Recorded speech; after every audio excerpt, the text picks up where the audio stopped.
Hello students, welcome back. Today's lecture, at least this video, will be about chemical weathering.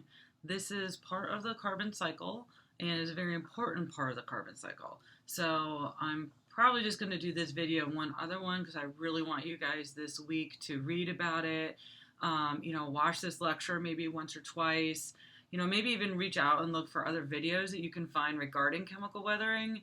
Like I said, this is a pretty important topic. So I'm just gonna start going because I'm hoping this video won't be too long. Okay, so we know through the faint young sun paradox that there's something going on that is keeping our temperature fairly stable. If you look throughout time, well, this is kind of a little bit of a complicated chart here, but it's not too bad. We have temperature on the left side, and we have on the right side the solar luminosity, and then this is time, okay? So billions of years ago, starting at present day right here. So starting with solar luminosity, how much radiation we're receiving from the sun, you can see that 4.5 billion years ago, we had a lot less radiation incoming than we do now. It's a lot less right here. What is it? 30% less. So through this, we would expect it to be 30% colder, right? 4.5 billion years ago. But if you look, where is it here? The temperature expected, this is with no atmosphere, dependent upon this. You can see that we would expect it to go up, but be below freezing. Here's the freezing point. Okay, so we would expect it to go up. If you look at it with our atmosphere, it definitely would go up. But the actual temperature, it stays pretty steady. It doesn't really change very much at all. Forgetting about really present day because that would be such a small amount here. It'd be just a blip on this because it's such a large period of time. So we know that there's something going on here, and that thing would be, our atmosphere.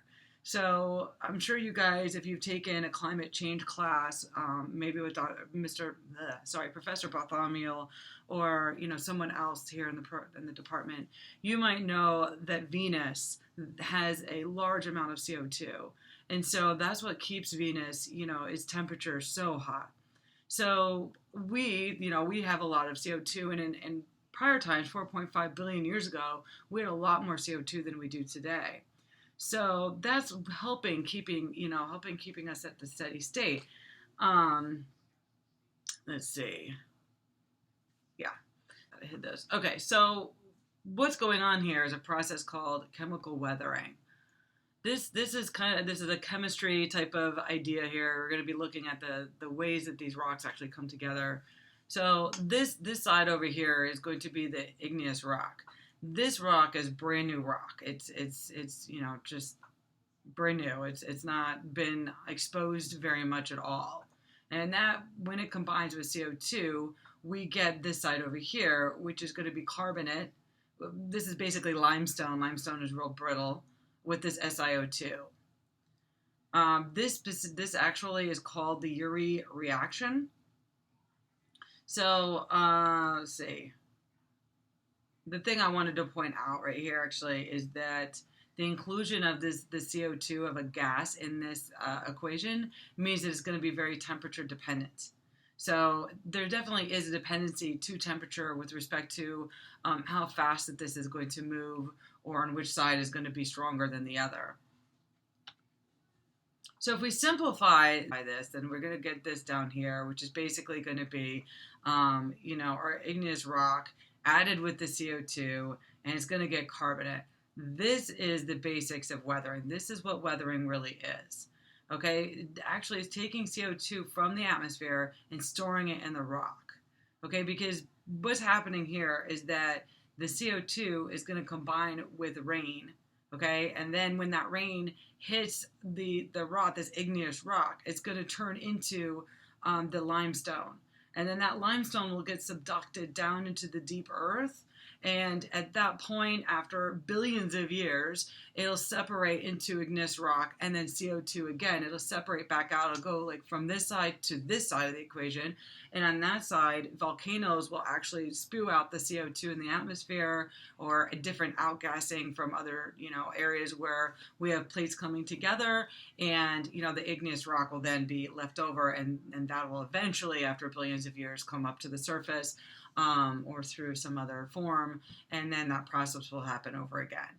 So that's basically the global carbon cycle, but this specific piece of it where we have the CO2 and the igneous rock combining, and which creates the carbonate, which then is allowed to go down into the deep ocean. Let's see here. Yeah, so this is deeply dependent on temperature. So with the higher temperature, what's going to happen is it's going to rain more, and with the larger amount of rain, then it's going to actually be able to combine with the carbonate, and through the rainwaters go down into the ocean and then find its way down into deep ocean to where it's stored for a period of time. So in periods where the temperature goes up, then this weathering process, actually this piece of it gets faster. There's going to be more of it pulled down into the ocean, and then since it's taking more CO2 out of the atmosphere and putting it into that reservoir, then we're going to have less CO2 available in the atmosphere, which is going to cause the temperature to go down. So this is kind of like a thermostat. Many people think of it as a thermostat. When it gets warmer, this process increases, bringing more down into the reservoir. When it gets cooler, it actually slows down, and more is going to be able to be outgassed through volcanoes and different means like that, adding more CO2 to the atmosphere, causing it to warm up. The thing is, you might think, oh, this is great, right? We're putting all the CO2 in the atmosphere. We're cool. We're good to go, right? This awesome thermostat that our planet has will rescue us. But it actually won't, because of the fact that this process takes billions of years. And as we know, it's not been that long since the Industrial Revolution. We've already put this much of CO2 into our atmosphere. Okay, so I have, after that, just a couple of these thought questions for you. Okay, I want you guys to think and maybe pause the video after these questions.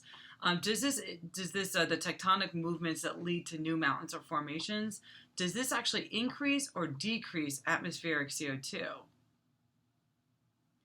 Now, this one in my mind, you can really think of it two ways. First of all, you can think about the fact that the tectonic movements are leading to new mountains, which then would possibly lead you to think of more igneous rock being available. So more of that weathering could then happen. That would be correct. And the other thing that could be happening is a subduction below. These tectonics, the plates are coming together, and you're going to have a subduction zone at that point, and that would actually bring CO2 down into the deep earth or the ocean, wherever that might be. That would be correct too. I will say though that the net is going to cause a decrease in atmospheric CO2. Okay, so this next one is tectonic movements that lead to more continents at high latitudes. The key here is going to be high latitudes, okay? So this is like when Pangea broke up, okay? One thing you can think of is that there's going to actually be more ice sheets, right? It's in high latitudes. So we're going to actually have more ice and more glaciers available, which will then increase our albedo, right? Well, increasing the albedo then is going to cool the planet. Cooling the planet, right, through chemical weathering is going to slow it down, which could potentially cause more CO2 to build up. Negative feedback. Chemical weathering is very much a negative feedback. But another way to think about it is, that having more ice sheets, further up at higher latitudes would then decrease the temperature. And like I said, decreasing the temperature is going to cause less chemical weathering, less rain, and then it's going to slow down that thermostat that we have. This is going to cause a decrease. Okay, so how about the evolution of land plants? So what's going to happen here is we're going to have more photosynthesis, which is going to actually capture CO2. It's going to have more storing in the soil, which is going to cause also a decrease in CO2. All right, how about processes that lead to a higher deposition of CO2 secreting organisms near subduction zones? These are things like microorganisms that have these shells or things like that. So that would also cause a decrease through moving into the earth.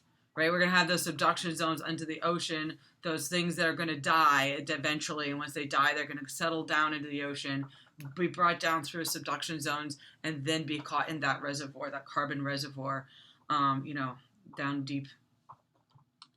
Okay, and the last one here is increases in the rate of seafloor spreading. So this is going to be a creation of new material, more of that igneous rock, right? So that igneous rock is going to potentially cause more of chemical weathering, actually, more availability for chemical weathering to happen. It's going to bring up material and be available, right? The other thing is going to do is possibly have volcanoes. So if you have volcanoes and magma and things like that, or outgassing happening, then outgassing will actually increase CO2, okay? It's because it'll be, obviously spewing it out. This is going to bring a net of more CO2 into it.